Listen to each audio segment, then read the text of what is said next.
Let me be honest. Do you really think you have what it takes to shoot a film?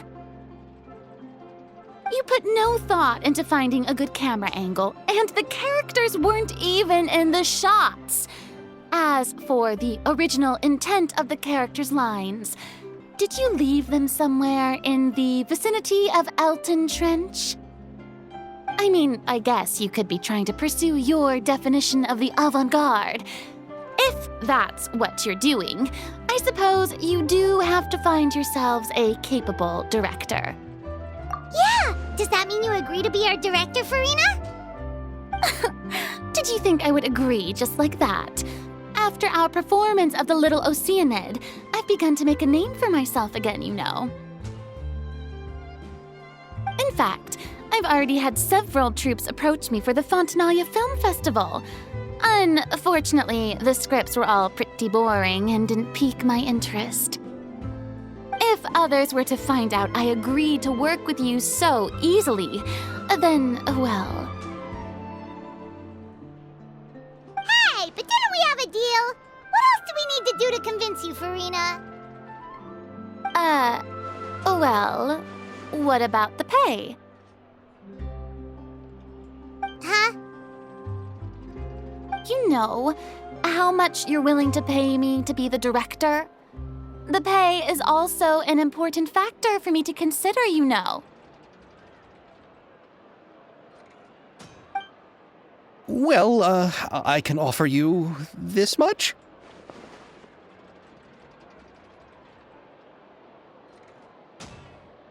What? That's all? If Nervulet were to hear of this, he could charge you with underpaying your labor. I'm sorry, but our crew is in a tight financial spot at the moment. I see. Well, even though it's highly unlikely now that I'll join your crew, there's still something I'd like to ask. Exactly what film are you planning to make? Oh, our script is an adaptation of The Two Musketeers. Huh? Wait, you mean the suspense thriller novel that was a #1 bestseller? Oh, so Farina's read it too. Of course I read it. I've always had a keen interest in artistic works that strike a chord with the populace. I see. It all makes sense now. You must have used most of the budget to pay for the copyright. Not really. The novel's author transferred the copyright to me practically for free once he heard that I wanted to make a film adaptation of the story. The lack of budget is due to another issue. He probably just wants to get his name out there. So, Mora isn't the most important thing to him right now. It reminds me of a delivery courier who wears one of my designs while traveling all across Teyvat. I didn't charge her much for the outfit either. The exposure she provides for my brand is well worth it. So, are you a big fan of this story, Farina? Well, it's all right. The pacing of the story is good, but the character relationships could use some work. When I was reading it before, I always felt like some things were left on a rather unsatisfactory note. I have high standards, you know. Ahem, Mr. Xavier, if, hypothetically speaking, I agree to be the director, how much freedom would I have in terms of script revisions and creative interpretation? Oh, as much freedom as you would need. I wouldn't dare doubt the tastes of Fontaine's greatest star. Good. Then I'm free to alter the script as I see fit. Absolutely, no problem.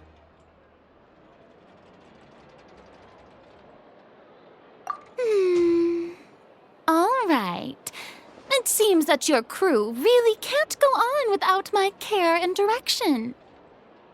So, You agree? Yes, I agree. Although the pay is well below what someone of my caliber deserves. A great script calls for a great director. I mustn't let a perfectly good story be ruined due to lack of funds. If you have fine cheese and bread, you wouldn't just let it sit on the counter and get moldy just because you lack an oven, right?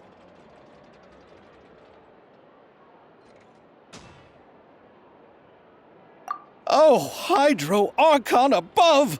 I'm not dreaming, am I? Somebody pinch me.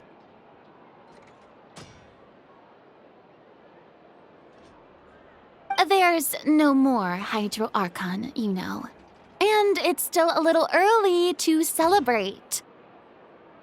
There's a lot that goes into shooting a film. Although the trickiest tasks of finalizing the script and casting the actors have already been taken care of, we'll still need to reserve filming locations. Not to say set up lighting and props. And by the way, since we'll be filming The Two Musketeers, we'll need to find an action choreographer. Ideally, a professional who has actual experience with muskets. Yes, I've thought about this as well. I was hoping that you might know someone who could handle the job. Me? If this was before, I could have simply asked Florand. But it's already been some time since I last talked to her. Navia can also use firearms, but unfortunately, her style is quite different from that of the characters in the story. Could we ask the Special Security and Surveillance Patrol? Oh, you mean the Special Patrol's Musketeers? Yes, that's right. They work with muskets every day. I can't think of anyone more qualified than them. They would be under Nervilette's jurisdiction. Unfortunately, I, don't have any connection with them at all.